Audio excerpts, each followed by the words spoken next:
Всем привет, друзья! Кто-то уже сталкивался с неисправностью шрусов, кому-то это еще предстоит. Значит, что такое шрус? Шрус – это шарнир равных угловых скоростей. Что это означает? Если обычный подшипник, он постоянно находится в одном и том же положении, то шарнир угловых скоростей может свое положение менять. Вот таким образом. Допустим, если повернуть передние колеса, то приводной вал останется на месте, а наружная часть шарнира вместе с колесом повернется. Вот таким образом меняются углы. Шрусы бывают внутренние. Вот внутренний шрус, который стоит рядом с коробкой передач. И наружние. В принципе, механизм у них один и тот же. Внутренние шрусы чаще всего начинают стучать, издавать такое постукивание. Во внутренней обойме и в наружней появляется выработка. Также вырабатывается сепаратор. Появляется такой люфт. И появляется постукивание.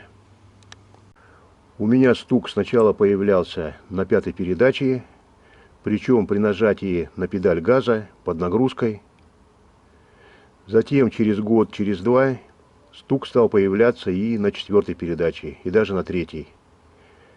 Я долго думал, откуда идет стук, поэтому поменял и внутренний шрус, и наружный. Наружный, как оказалось, еще в достаточно хорошем состоянии. Первая причина, по которой шрусы выходят из строя, это некачественная деталь. Вот если взять наружный шрус, то видны следы закалки. Если закалки не будет, то металл мягкий, а мягкий металл быстро изнашивается. Вот внутренний шрус. Здесь следов закалки я не вижу, но, возможно, деталь полностью закалена. Поэтому и не видно. Другая причина, по которой шрусы быстро выходят из строя, это разрыв пыльника. Если пыльник разрывается, то смазка из него вылетает, вовнутрь попадает песок, вода. Вся грязь попадает под шарики, вырабатывается наружная обойма, внутренняя, сепаратор и сами шарики. Давайте разберем шрус и посмотрим, какая там выработка, после которой появился стук.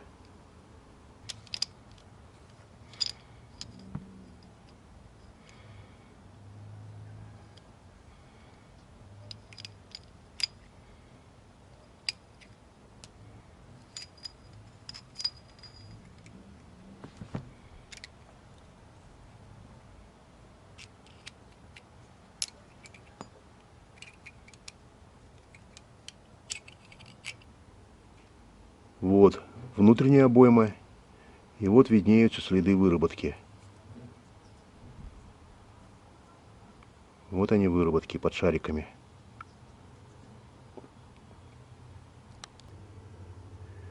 Видны прям углубления. Отсюда и шум.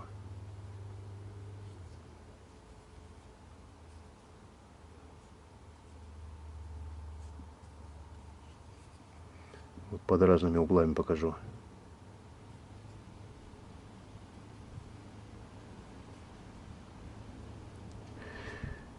Берем наружную обойму. Тоже виднеются следы выработки. Под шариками появились углубления.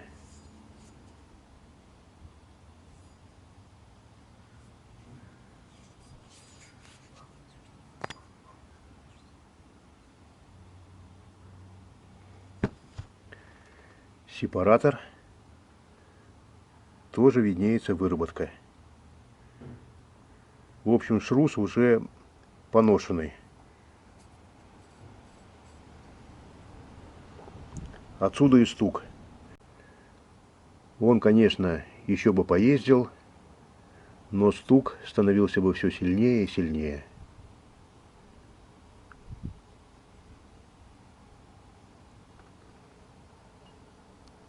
В общем, если вы заметили, что порвался пыльник, желательно шрус снять, разобрать, промыть, набить новой смазкой, заменить пыльник на новый и поставить на место. Иначе он долго не проработает.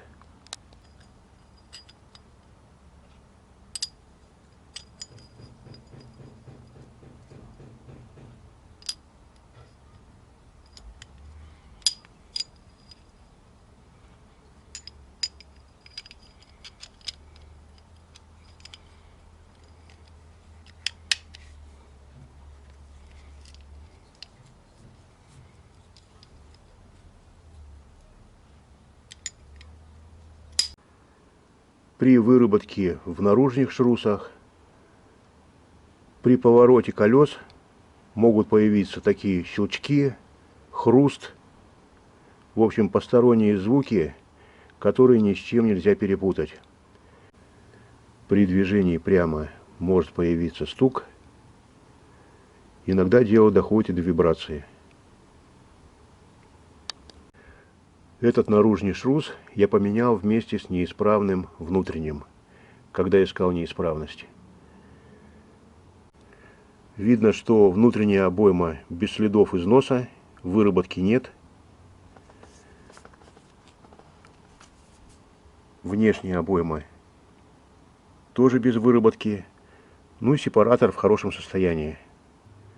В общем-то, можно поставить, и он еще будет работать и работать. Шрусы работают долго. Ну и третья причина повышенного износа шрусов – это повышенные нагрузки. То есть, если вы сильно загружаете автомобиль и при этом резко разгоняетесь, даете повышенную нагрузку на шрусы, то они быстрее вырабатываются. Если не перегружать машину, ездить в нормальном, спокойном режиме, смотреть за пыльниками, то даже самые дешевые шрусы будут работать не один год, будут работать очень долго. Я дорогие шрусы не покупаю, езжу очень далеко, и у меня они как бы и не ломаются. Во всяком случае, перед поломкой обычно шрус дает о себе знать. Появляется постукивание, появляются какие-то посторонние звуки и так далее. Пишите свои комментарии, ставьте лайк, если видео было полезным. Всем пока.